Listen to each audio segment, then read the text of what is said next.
You will hear a number of different recordings, and you will have to answer questions on what you hear. There will be time for you to read the instructions and questions, and you will have a chance to check your work. All the recordings will be played once only. You will hear a telephone conversation between a travel company employee and a customer. First, you have some time to look at questions 1 to 5.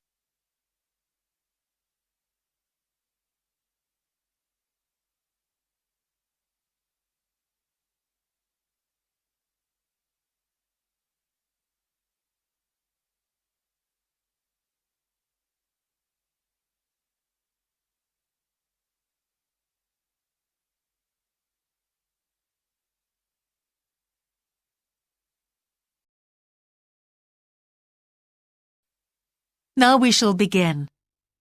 You should answer the questions as you listen, because you will not hear the recording a second time. Listen carefully and answer questions 1 to 5. Greek island holidays, can I help you? Yes, I hope so. I have a friend who's just come back from Corfu, and she's recommended some apartments in Arelis. She thought they might be on your list. Arelis, let me see. Can you give me the names? Yes, the first's Rose Garden Apartments. I'd like to go with another friend in the last week of October. Well, we've got a lovely studio flat available at that time. I'm sure you'd enjoy the entertainment programme there too, with Greek dancing in the restaurant. And the cost for each of us? £219. That sounds very reasonable. I'm just jotting down some notes. Now, the second one she mentioned was called Blue Bay. Blue Bay. Yes, in fact, that's very popular, and it has some special features. Really?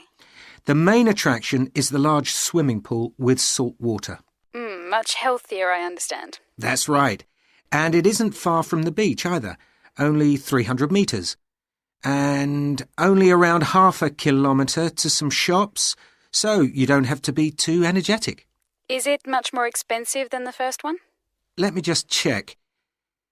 I think at the time you want to go, it's around £260. No, £275 to be exact. Right, I've got that. Now, there are just 2 more apartments to ask you about. I can't read my own writing. Something to do with sunshine, is it? I think you meant the Sunshade Apartments. They're on a mountainside. Any special features? Yes, each room has its own sun terrace, and there are shared barbecue facilities. Ooh, sounds lovely. Yes, it is rather well equipped. It also provides water sports. It has its own beach. There are facilities for water skiing. Any kite surfing? My friend's quite keen. Not at the hotel, but I'm sure you'll find some in Arelis. There's also satellite TV in the apartments. And how much is that one? £490 with 2 sharing. You mean £245 each? I'm afraid not. Each person has to pay that amount, and there must be at least 2 in an apartment. Ooh, I don't think that would be within our budget, unfortunately. And the last one sounds a bit expensive too. The Grand? Actually, it's quite reasonable. It's an older style house with Greek paintings in every room and a balcony outside. Sounds nice. What are the views like? Well, there are forests all round, and they hide a supermarket just down the road, so that's very useful for all your shopping needs. There's a disco in the area too. And the price? £319 at that time, but if you leave it till November, it goes down by 40%. Too late, I'm afraid. Well, why don't I send you a brochure with full details, Miss... Nash. But don't worry about that. I'm coming to Upminster soon, and I'll call and get one. I just wanted to get an idea first. Well, that's fine. We've got plenty here when you come. Before you hear the rest of the conversation, you have some time to look at questions 6 to 10.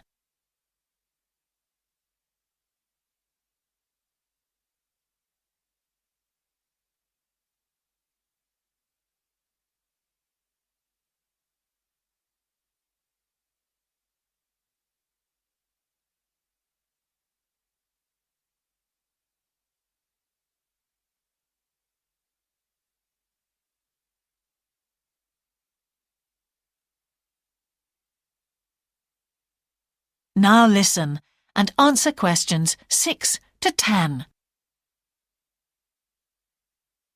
If you've got a minute, could I just check a couple of points about insurance? I got one policy through the post, but I'd like to see if yours is better. Fine. What would you like to know?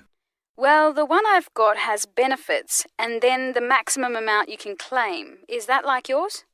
Yes, that's how most of them are. Well, the first thing is cancellation. If the holiday's cancelled on the policy I've got, you can claim £8,000. We can improve on that, Miss Nash. For Greek island holidays, our maximum is £10,000. That's good.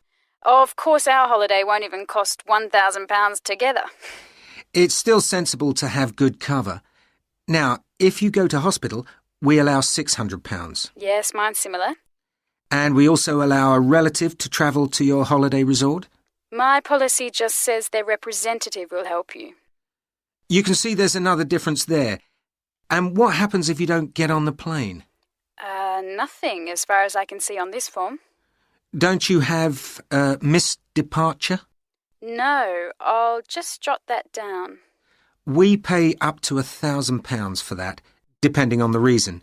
And we're particularly generous about loss of personal belongings, up to £3,000, but not more than £500 for a single item. Then I'd better not take my laptop. Not unless you insure it separately. OK, thanks very much for your time. You've really been helpful. Can I get back to you? Your name is... Ben Ludlow. That's Ludlow. I'm the assistant manager here. I'll give you my number. It's 081 260 543 216.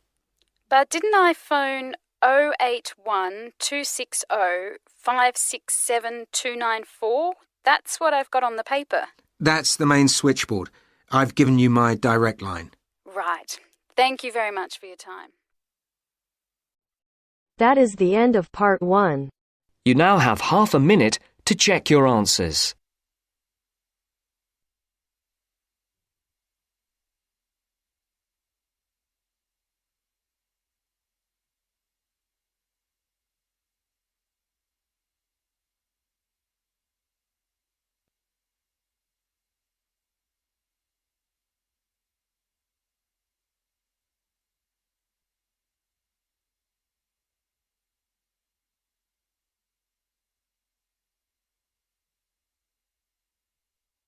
Now turns to part 2. Part 2.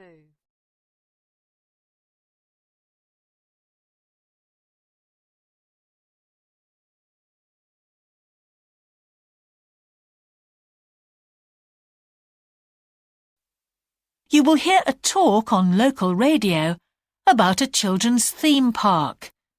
First, you have some time to look at questions 11 to 13.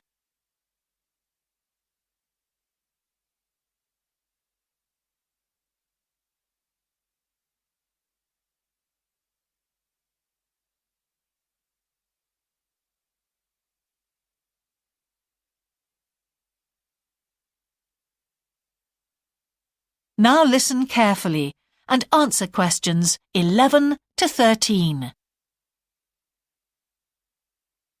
For the second in our series about locally run businesses, we meet Simon Winridge, co-founder of the hugely successful Winridge Forest Railway Park. Welcome, Simon. Now, perhaps you can begin by telling us a little bit about how it all started. Well, during the 1970s, my wife Liz and I had just acquired 80 acres of sheep farming land, and we decided to settle down and have children. Pretty soon we had a daughter, Sarah, and a son, Duncan. The place was wonderful for the kids. They particularly loved trains and gradually built up an enormous network of miniature railway track. I began to develop larger-scale models of locomotives, but we didn't think anything more of it until I went on a trip to a theme park near Birmingham and decided we could do a much better job. So we set up a small one ourselves, based on the miniature railway, and we opened to the public for just a month that year, 1984, in July, our driest month. because our children said they didn't want our guests to have a miserable wet visit. I dealt with park business and Liz carried on with the farm work. It soon became clear that we were onto a winner. We began to extend the railway track and lay it among more interesting landscape by planting trees, which in turn attracted more wildlife, and by making cuttings through the rock. Nowadays, we're open all year round, and we're pleased to say that Wimridge is one of the most popular visitor attractions in the area, with 50,000 visitors a year. 1.5 million people have been through our doors since we opened. Before you hear the rest of the talk, you have some time to look at questions 14 to 20.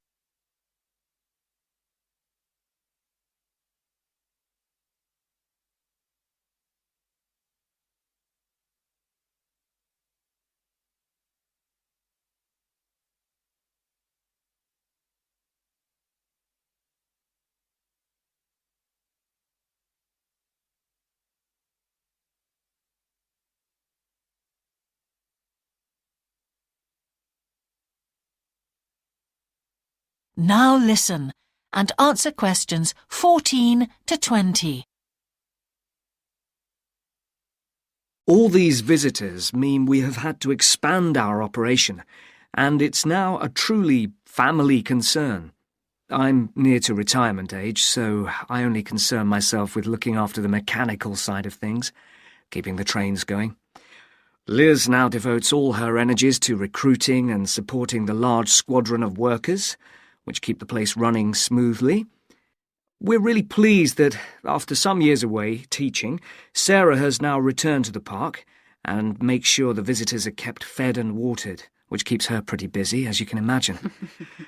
Our son Duncan has been a stalwart of the park for the last 10 years, taking over from me in the area of construction. And I'll say a little bit more about that in a moment. And his new wife, Judith, has also joined the team in charge of retail. That's becoming a tremendous growth area for us. A lot of people want to buy souvenirs. So have you finished your development of the site for the moment? Not at all. We're constantly looking for ways to offer more to our visitors. The railway remains the central feature, and there's now 1.2 kilometres of the line laid, but we'd like to lay more. Because of the geology of the area, our greatest problem is digging tunnels, but we're gradually overcoming that. We're also very pleased with a new installation of the go-kart arena, which is 120 square metres in area. Again, the problem is the geology. We had to level the mounds on the track for safety reasons. We wanted to enable 5 to 12-year-olds to use the go-karts. And the main attraction here is the Formula One kart. We've known fights to break out over who gets it. And then, finally, to our most recent development, which is the landscape swimming pool. That is the end of part 2. You now have half a minute to check your answers.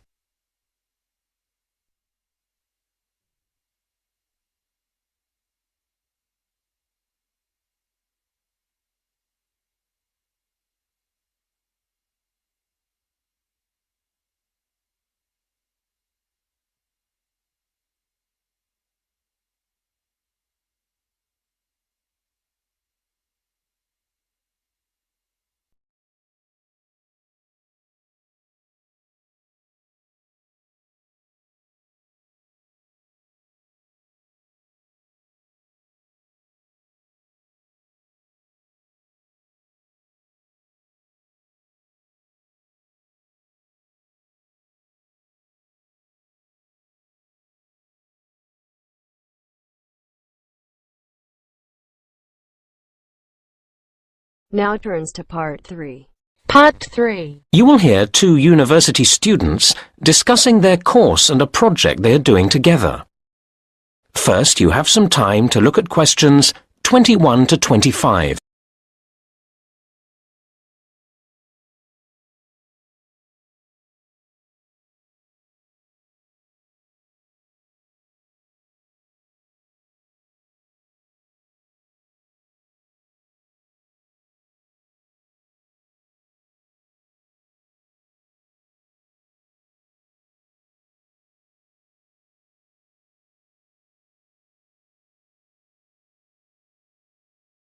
Now listen to the first part of the conversation and answer questions 21 to 25.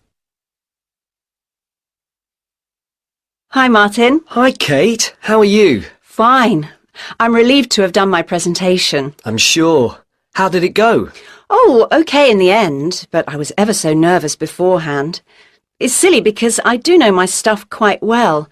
I must know those statistics inside out. But when you have to get each table of results to come up in the right order, it can make you nervous. It was my first time using the computerized projector, and I was sure I was going to get the controls wrong or something. And, of course, that's not a good situation if you know you've got to listen to questions carefully and be ready to answer quickly. But it was fine once you got going. Yes. I do feel that the standard of presentations could be improved in general.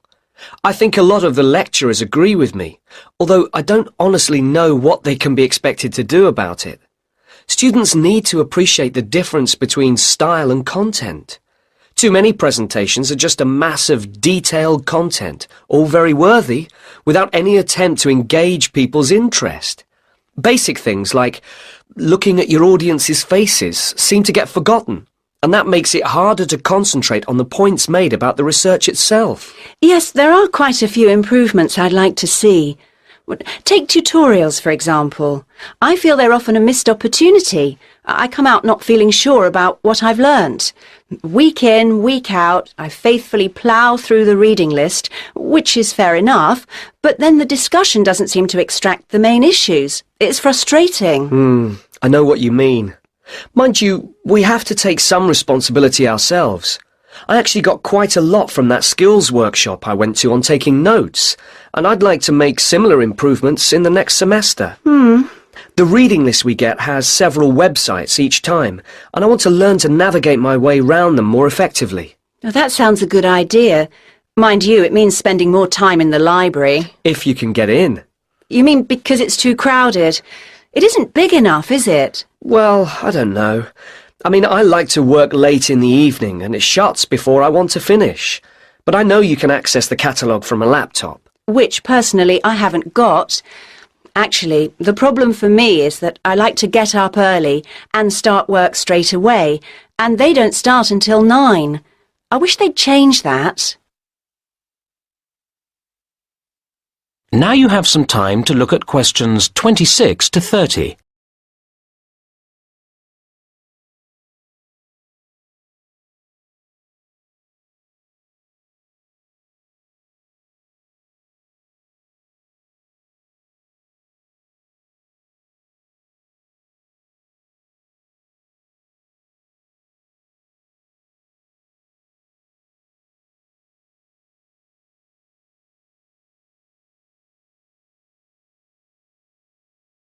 Now listen to the rest of the conversation and answer questions 26 to 30.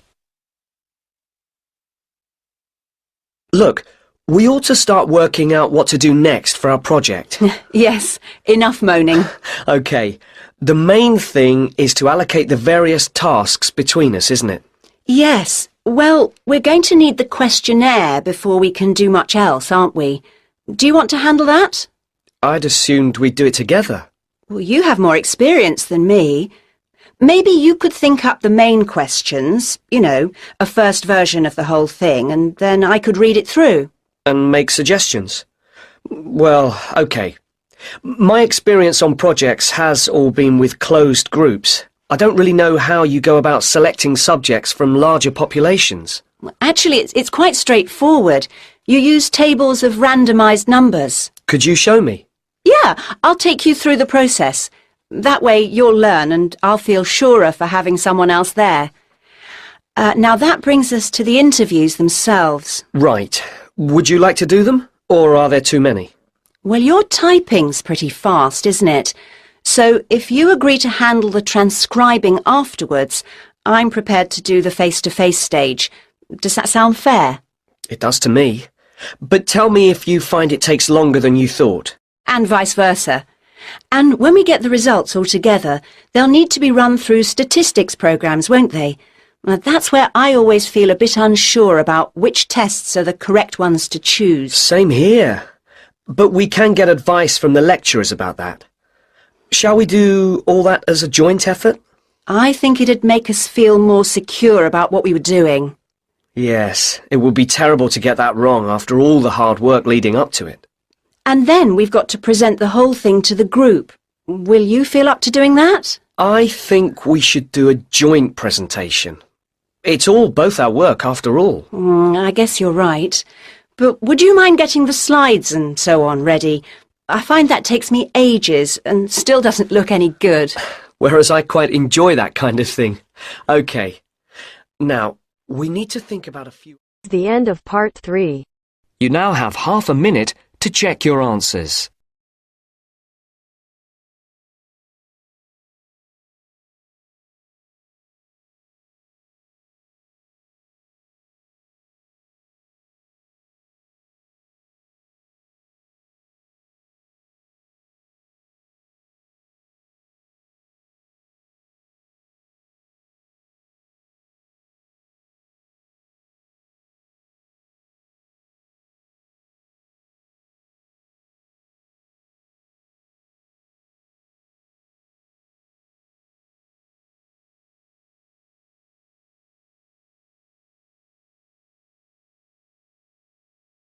Now turns to part 4. Part 4. You will hear a writer giving a talk about the different kinds of writing that the audience might want to try doing. First, you have some time to look at questions 31 to 40.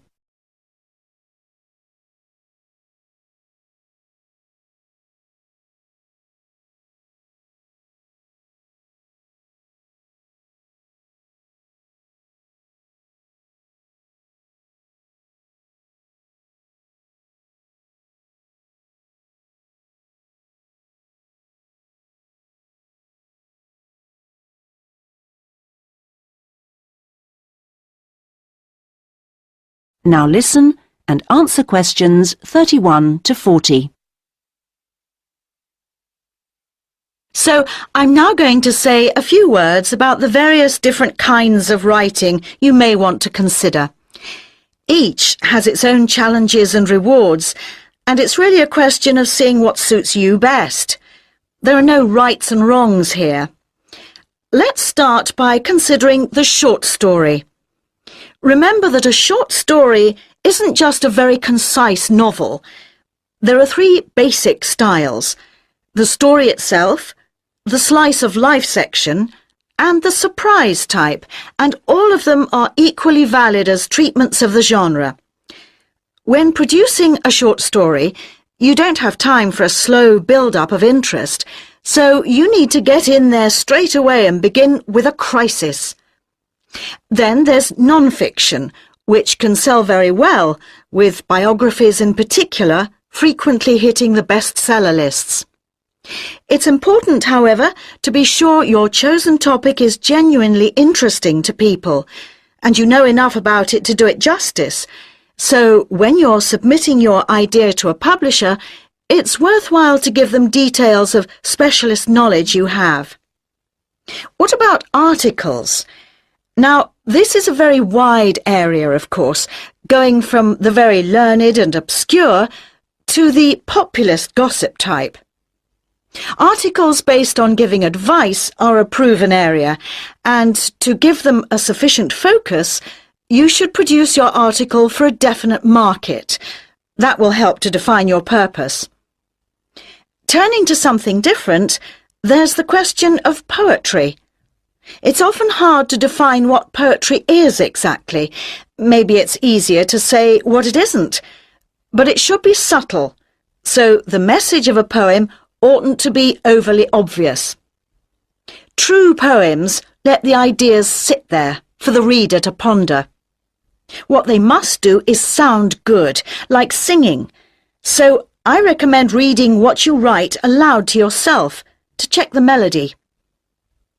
Well, then there's plays, which are basically novels, but told only through conversation. A playwright includes minimal instructions for actions, but not for every small action the actors will perform. Things such as moves towards sofa and so on are for the director to come up with.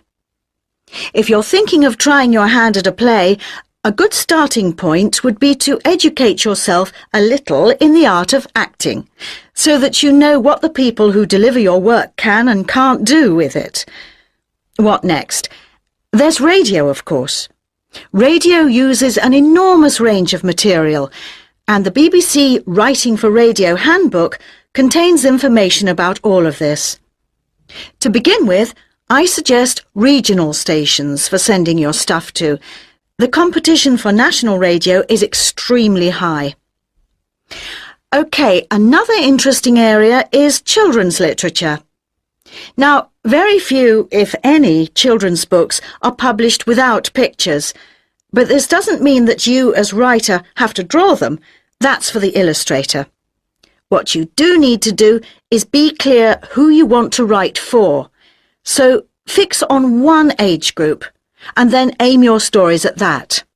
Right, I've saved what I consider to be the best and the hardest till last, the novel. Very long and very difficult to do well, but certainly not impossible, as any bookshop shelves will confirm. One of the first things to decide is from what point of view you will tell your story. A popular choice is the first person, and this technique certainly gives a sense of immediacy for the reader, while many new writers find it easier to project themselves into their main character if they can write in his or her name. But that assumes, of course, that the main character is somehow like the writer, which may or may not be the case. Meanwhile, if your book is all narrated by I, you can only put into your story things which are experienced by that character, which may prove to be rather restricting. Now, there are all sorts of pitfalls for the novelist, and many of them relate to the issue of providing a balanced narrative. Every time you introduce a character into the story, you have decisions to make. Of course, you want to populate your landscape with a variety of people to maintain interest, but don't feel you have to decorate every one of them in elaborate detail. The same goes for irony. All too often, an inexperienced writer will create a strong ironic situation and then spoil it by spelling out what they mean by it, as if readers were too stupid to understand. A few contrasting details should serve to make the point clear. A big challenge for new novelists is dialogue. What is the relationship between conversation as people really speak and as it is in novels? Well, it depends. If you recorded actual conversations and copied them straight into your narrative, readers would get confused and bored, all those unfinished sentences going nowhere. On the other hand, you don't want to write out page-long utterances by characters, as these will seem unrealistic to an extreme, but you can insert minor descriptions and actions to vary the pace and add interest. Well, I hope what I'm saying is encouraging and not too off-putting about the various difficulties. Are there any questions at this point? That is the end of part 4. You now have half a minute to check your answers.